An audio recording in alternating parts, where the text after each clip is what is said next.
Ontem, estudando a palavra com a minha filha, Anne, o Senhor nos trouxe uma passagem extremamente edificante, que nós vamos ministrar nesse momento.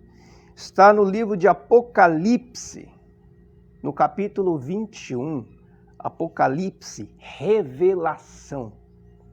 O Senhor nos revela aqui seus propósitos, seus projetos, a sua eterna e perfeita vontade. Amém? Diz assim, amados: vi novo céu e nova terra, pois o primeiro céu e a primeira terra passaram, e o mar já não existe. Vi também a cidade santa, a nova Jerusalém, que descia do céu da parte de Deus, ataviada como noiva, adornada para o seu esposo. Ataviada e adornada são sinônimos, ou seja, preparada, adornada, enfeitada para o seu esposo. Eu não sei se vocês já viram, já perceberam, quando a noiva ela vai se preparar para o casamento, fica horas e horas cuidando da beleza,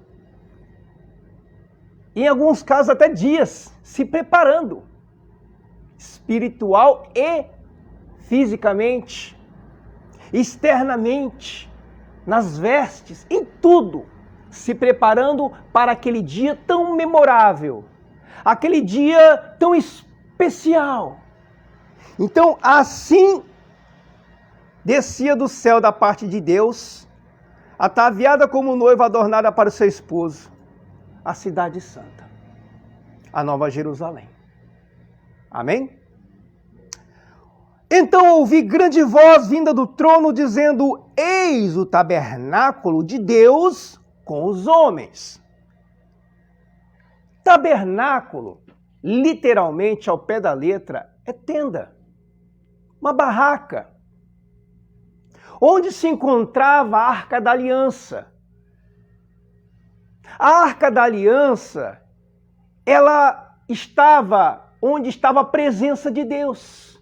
Ela simbolizava a presença de Deus, a Arca da Aliança.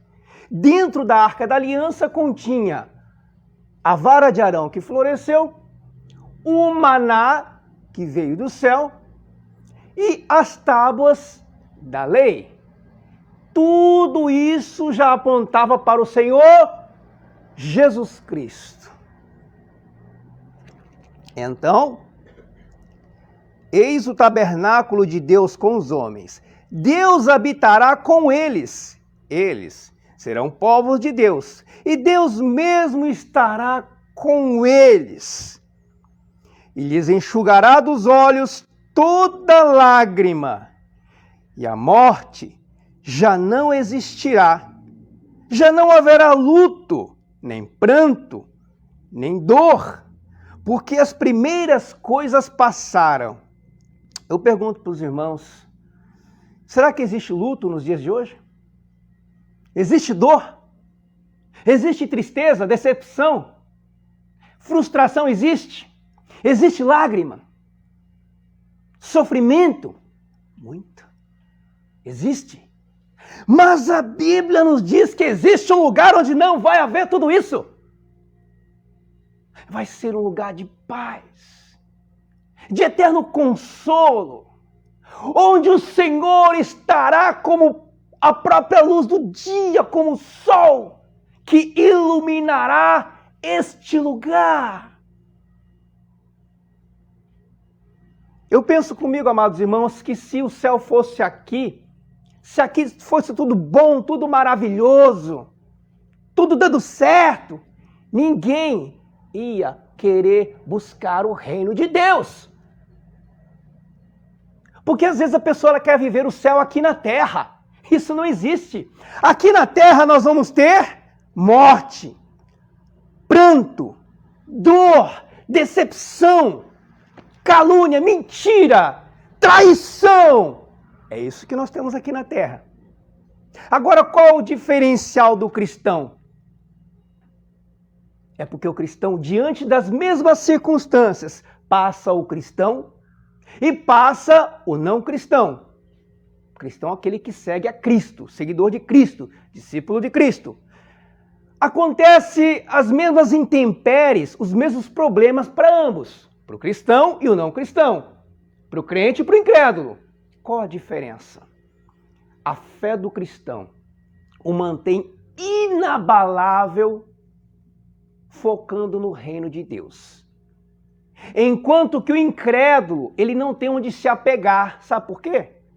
O incrédulo, ele se apega naquilo que ele pode ver, naquilo que ele pode tocar. O incrédulo, ele se apega nas pessoas, ele se apega nos bens materiais, no dinheiro. E tudo isso é transitório, é passageiro. Então, quando ele se apega nas coisas que são passageiras e não eternas, ele sofre as consequências. E já o crente, o cristão, não. Ele se apega naquilo que é eterno, que não se desmancha, que não murcha, mas que prevalece para sempre. Amém? Glória a Deus. Porque às vezes existem igrejas que falam assim, vem para Jesus que seus problemas vão acabar. Vem para Jesus que a sua vida será um mar de rosas. Muito pelo contrário. Muito pelo contrário. Aí que Satanás vai se levantar para tirar a pessoa da presença de Deus. Porque a função do diabo é roubar, matar e destruir. Amém? Verso 5. E aquele que está assentado no trono disse, eis que faço novas todas as coisas. E acrescentou, escreve, porque estas palavras são fiéis e verdadeiras. Então tá aqui, ó, tá escrito. São fiéis e verdadeiras. Disse-me ainda, tudo está feito. Eu sou o Alfa e o Ômega. Alfa, a primeira letra do alfabeto grego. Ômega, a última letra do alfabeto grego. Então, o Senhor é o princípio e o fim. Ele é tudo em todos. O princípio e o fim. Eu, a quem tem sede, darei de graça. Não é com envelopezinho não, tá? Não é com envelopezinho não de campanha não, tá? É de, repita comigo, de graça. De graça. Quem disse isso? O Senhor Jesus. Quem tem sede, darei de graça. Então, cuidado quando coloca envelope na tua mão, para que você se aproxime mais do reino de Deus. Quando coloca envelope na tua mão, para você ser mais cristão. Cuidado. É de graça. Não cobrou nada. Se alguém cobrar, cuidado. Não está condizendo com a palavra de Deus. Uma coisa é você querer ofertar na igreja voluntariamente. Outra coisa é a igreja ficar distribuindo para você entrar no reino de Deus mediante aquela contribuição. Isso é heresia.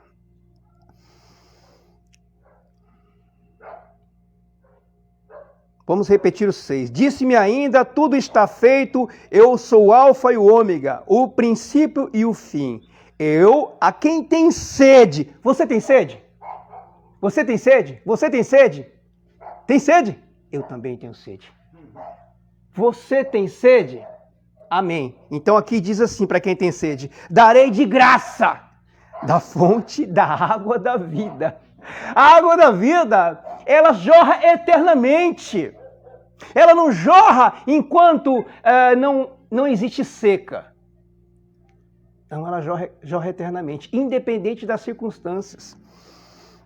O vencedor herdará estas coisas, e eu lhe serei Deus, e ele será meu filho. Isso nos leva a acreditar que o perdedor, ele não é considerado como filho. mas o vencedor. Então, se eu sou vencedor em Cristo, por Cristo, então eu vou herdar as promessas. Eu vou herdar. Eu serei filho. O filho não tem direito à herança? O filho tem direito à herança. O bastardo não tem. O bastardo que não é consanguíneo ou que não é adotado, esse não tem direito à herança. É uma lógica. Mas o herdeiro, o filho, tem direito à herança. Então, o vencedor herdará essas coisas. Então, quer dizer, o perdedor não vai herdar. Nós vamos saber agora quem é o perdedor. E eu lhe serei Deus e ele será meu filho. Quanto, porém, aos covardes, em outras versões também diz tímidos. Quem que é o tímido, o covarde? Aquele que ouve a palavra e não a pratica. Aquele que não externa aquilo que tem aprendido, mas prefere ficar acomodado na sua zona de conforto da forma que melhor lhe convém. Esse é o tímido, esse é o covarde, aquele que não vai para a guerra, aquele que não assume o Deus que ele tem ouvido. Então, quanto porém aos covardes, aos incrédulos, incrédulo é aquele que ouve, mas não acredita, não pratica. Existem incrédulos dentro das igrejas? Bastante. Bastante. Incrédulo é aquele que mesmo ouvindo a palavra da verdade, ele não crê. Ele não pratica. Se eu não pratico, é porque eu não creio que o Senhor me resgatou. Se eu sou desobediente, é porque eu não creio que haverá uma condenação eterna, a segunda morte. Então eu passo a ser incrédulo. Aos abomináveis. Abomináveis é aquele que pratica coisas, atos dignos de reprovação. Amém? Aos assassinos. Assassino, homicida. Homicida.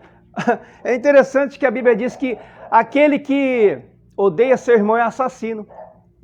E aí? Então, se eu sou aquela pessoa que quando passa na rua eu vejo tal fulano, eu mudo de calçada, eu sou automaticamente um assassino. Não, mas eu só não posso ver a cara dele. E qual a diferença? Se você não ama a pessoa, você odeia. Não, eu até gosto. Eu só não posso ver a cara dele. Eu até gosto. Mas eu evito aquela pessoa. Peraí. Você está em cima do muro? Não existe isso. Sim, sim. Não, não. O que passa disso vem do maligno. 2 pesos, 2 medidas, uma e outra, são abomináveis ao Senhor. Seja a tua palavra sim, sim, não, não, não pode passar disso. Fez um compromisso? Cumpra. Cumpra. Não, mas era só uma coisinha pequenininha. Cumpra, meu irmão. Se você não vai poder cumprir, se surgiu algo inesperado, uma urgência para isso, hoje existe celular, existe WhatsApp, Facebook, Messenger. Entre em contato. Mas não falte com a tua palavra. Quando você cumpre a tua palavra cabalmente, plenamente, Deus é glorificado na tua vida. E quando você não faz, Deus é envergonhado. Glória a Deus. Aos impuros, a palavra já diz, impuros. Impuro é aquele que não está santificado. É o impuro. Impuro vem de impureza, sujo, imundo. Isso espiritualmente falando. Glória a Deus. Aos feiticeiros. Feiticeiros. Aquelas pessoas que vão em necromante. Aquelas pessoas que fazem necromancia. O que é necromancia? Necro vem de morto. Consulta os mortos. Magia negra. Tudo isso aí. Esoterismo. Ocultismo. Tudo isso diante de Deus é abominável. Aos idólatras. Idólatra. O que é idolatrar? Idolatrar é você venerar, você cultuar aquilo que não seja Deus. A Bíblia diz, há um só Deus, um só Senhor, um só Salvador. Então, a partir do momento que eu coloco as minhas esperanças, ou a minha esperança em algo, em alguém que não seja o Deus Todo-Poderoso, eu estou idolatrando. Se eu pego um pedaço de madeira, se eu pego um pedaço de metal e eu construo uma imagem e me prostro diante dela, eu estou sendo idólatra. Eu tenho um cantor que eu gosto muito dele. Eu não perco um show dele. Eu estou idolatrando. Porque às vezes a pessoa busca mais um ser humano do que o próprio Deus. Então eu estou idolatrando. Que minha atenção, meu coração, ele está mais voltado para aquilo do que para Deus. Isso é idolatria. E a todos os mentirosos, olha só, os mentirosos. Não, mas é só uma mentirinha de nada. É uma mentirinha pequenininha.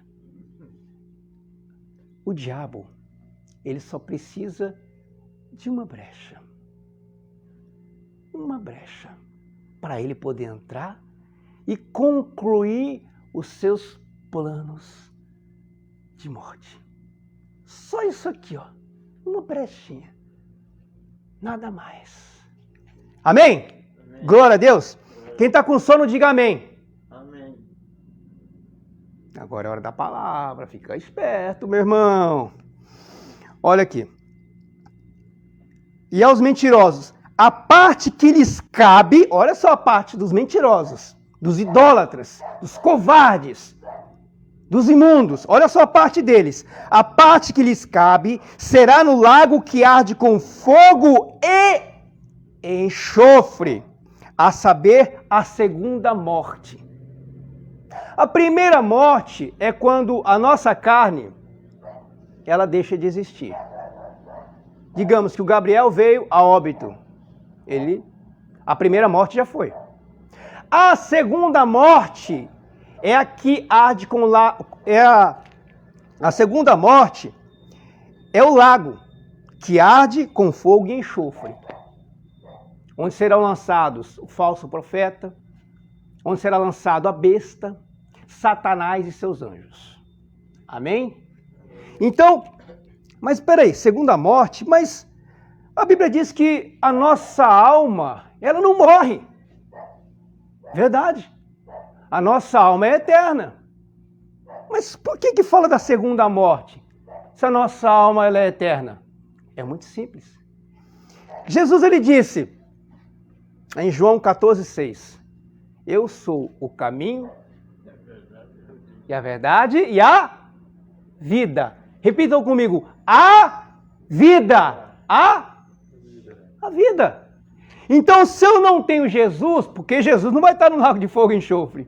Então, se eu não tenho a vida, que é Jesus, eu estou morto. Repitam comigo, eu estou morto.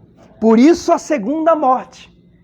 E aqueles que estarão com o Senhor Jesus na glória eterna, eles estão com a vida. Eles estão com Jesus. Então a segunda morte é estar sem a presença de Jesus. Eternamente. Eternamente sem a presença de Jesus em tormentos. E quem estiver com Jesus estará com a vida eternamente. Eterna redenção, que é eterna libertação. Gabriel, hoje você tem o poder de decidir entre a salvação eterna e entre a morte eterna. Donizete, hoje, nesse momento, você tem o poder de decidir entre a vida eterna e a morte eterna. João Vitor, hoje você tem o poder de decidir entre a vida eterna e a morte eterna. Márcio, hoje você tem o poder de decidir entre a vida e a morte eterna.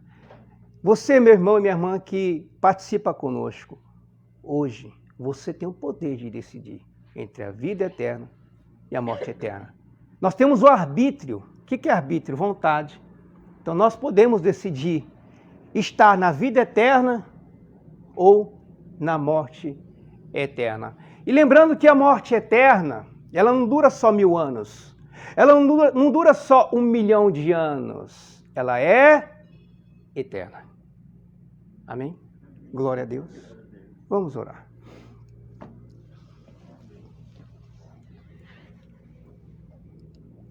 Santo Deus, a tua palavra é fogo consumidor.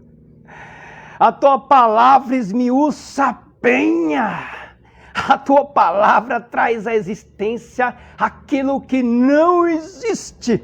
Oh, glória a Deus, aleluia. Santo Deus, que a tua palavra, que essa semente tão poderosa, ela venha germinar em cada coração que a recebeu, que a receberá. Que venham, Senhor, a dar frutos para a tua glória, eternamente. Pai Santo, tudo confiamos a Ti, a nossa vida, a nossa família, aqueles por quem nós temos orado, aqueles, Pai Santo, que têm pedido oração. Nós rogamos, Senhor, por este homem e esta mulher que ora conosco nesse momento, através da live, e aqueles que também vão assistir em outra ocasião.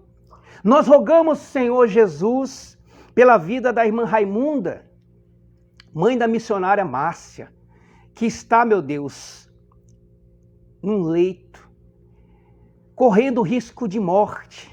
Nós rogamos a Ti, Pai Santo, que as Tuas poderosas mãos estejam estendidas sobre a vida dela, com misericórdia. Compadece-te dela, Pai, e acrescenta anos de vida, em nome do Senhor Jesus Cristo. Toma nossas vidas, Pai, nas Tuas mãos, nossa família. Abençoa, Senhor, nossos clientes, nossos vizinhos, abençoa Nova Londrina, abençoa, Pai, esta nação. Te agradecemos imensamente pela Tua maravilhosa graça. Nós te agradecemos pelo dom da vida. Nós te agradecemos pela Tua palavra que nos sustenta, que nos fortalece a cada dia. Senhor, pedimos, repreende toda obra do maligno dos nossos caminhos, da nossa vida. Repreende, Pai, toda obra maligna nos caminhos deste homem e desta mulher que ora conosco. E dá-nos, Pai, da Tua maravilhosa graça. Enche-nos, Senhor, do Teu Espírito. Tudo confiamos a Ti, em nome do Senhor Jesus Cristo. Nós te agradecemos. Amém? Graças a Deus. Amém. Glória a Deus.